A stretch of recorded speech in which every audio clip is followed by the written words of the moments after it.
Welcome to Weekly Digest, where we highlight the works of ministers of government as they push the administration's development agenda. Batavia will see tremendous development as the Ministry of Amerindian Affairs has facilitated a US $20 million private quarrying project in the village. For the Amerindians, it's another step whereby they are contributing to the overall development of our country, and I'm sure they're pleased just as well as I am that we can together as partners address this matter and to be part and parcel of our national development. 30 residents of Plantation Hope, Bath Settlement, Region 5, received transport for lands that were purchased decades ago from Gaisuco. Attorney General and Minister of Legal Affairs Senior Counsel Anil Nanlal was there to hand over the titles. The transport can be used for so many purposes. For example, can be used as collateral for lending, can be used to sell the property and transmit it, etc., etc. So, importantly, it makes the people here the owner of the land finally. So I'm happy that we have concluded this. Last Tuesday marked the opening of the January Demerara Criminal Assizes, with 308 cases on the docket. AG Nanlal said that in the first quarter of 2023, the Judicial Service Commission and the Public Service Commission will be activated to tackle the deficiencies in the judicial system. We will have to improve on the complement of judges and the support staff to deal with that. But we will also at the same time ease the caseload in the magistrates' court, while we will also address the question of the chronic delay that afflicts the criminal justice system and the civil justice system as well. Minister of Agriculture Zulfikar Mustafa reassured farmers and residents of Bushlot, Region 5, of government's commitment to ensuring Guyana's agriculture sector continues to expand. So you will help you. Many farmers all over the country will make seeds available to you free of cost. We will make these planting material available to you. We are now working with various communities to develop different production in the various areas. Minister Mustafa also met with farmers of Kokwani and Aichuni, Region 10, where he pledged government support to restore agriculture in the communities. We as a government, we see agriculture as one of the most important sectors, because agriculture, as long as we can develop the agriculture sector, then we will be food secure.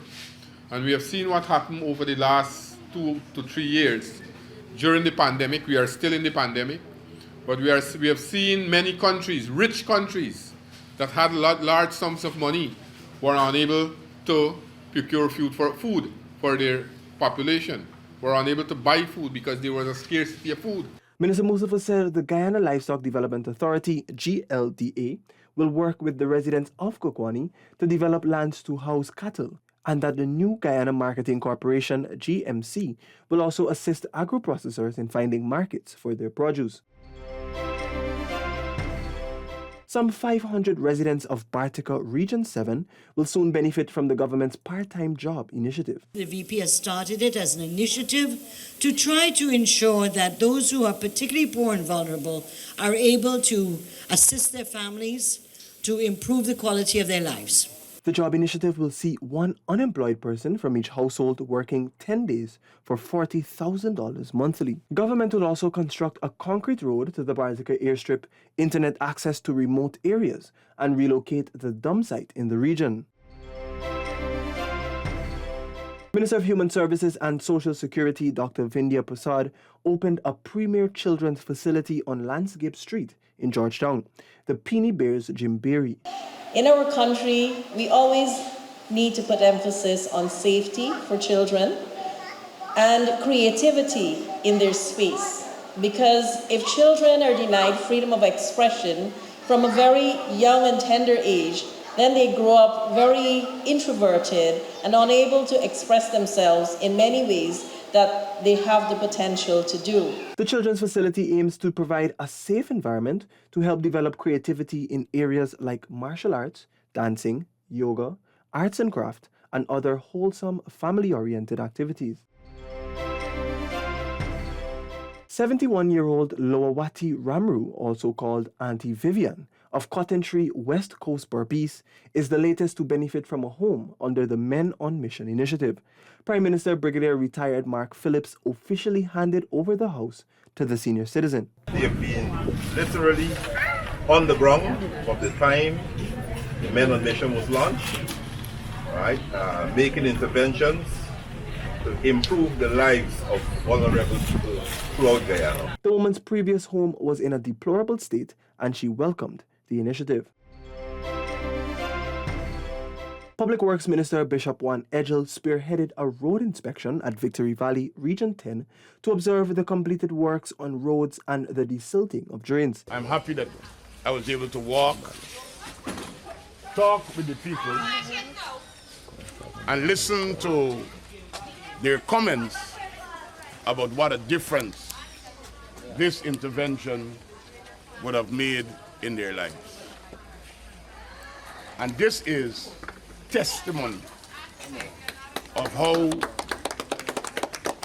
President Ali and the PPPC administration does their work. Meanwhile, the $34 million bridge that will link Canvas City to Block 22 is underway.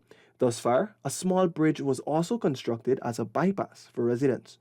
The bridge is expected to be completed in a few months. As government remains keen on its policy of providing housing solutions for all Guyanese, the first 100 low-income homes are underway in Region 3. We have a memorandum of understanding with Republic Bank for the construction of 500 houses here in Region 3. Already, the first 100 is ongoing within Lenora, Edinburgh, and CI, where we are about 40% complete. So in another few months, one can see persons who are going through our system, and that is to be able to pre-qualify with the bank, being able to take up occupancy on those houses here in Region 3. This is in keeping with government's manifesto promise to deliver 50,000 house lots to Guyanese within its first term in office. Residents squatting along the River Defense Reserve from Herstelling to Grove along the east bank of Demerara were engaged by Housing and Water Minister Colin Crowell to be relocated. He committed to completing the relocation process in 6 months. You have a caring government. You have an understanding president. So he committed to you that he will work with you. But of course, we have to do this in the confines of our laws and in the confines of us being willing recipients to go the extra mile to work with us. Also, several communities along the east bank of Demerara will soon benefit from massive road infrastructure. This is in keeping with government's transformational development agenda. Similarly, we have over 1,178 community roads that are being done on the coastline from Regions 2 to 6. That is moving a number of those roads, in some cases dams, from where it is to concrete and asphaltic concrete. So these have already been awarded. 5 eco-lodges have been certified with the Good Travel Seal Green Destination Certificate for Sustainable Practices. This is as a result of the result from effortless work by government to ensure the economy stays diversified and not dependent on the newly found lucrative oil wealth. The award was presented by Green Certificate, a company in the Netherlands.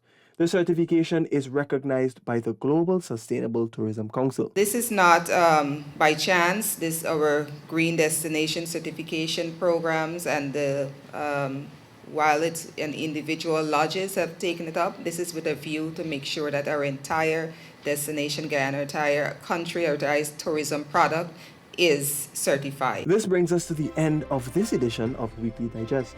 For these and other government-related stories, do log on to our website at dpi.gov.gy and our social media platforms as well. Goodbye.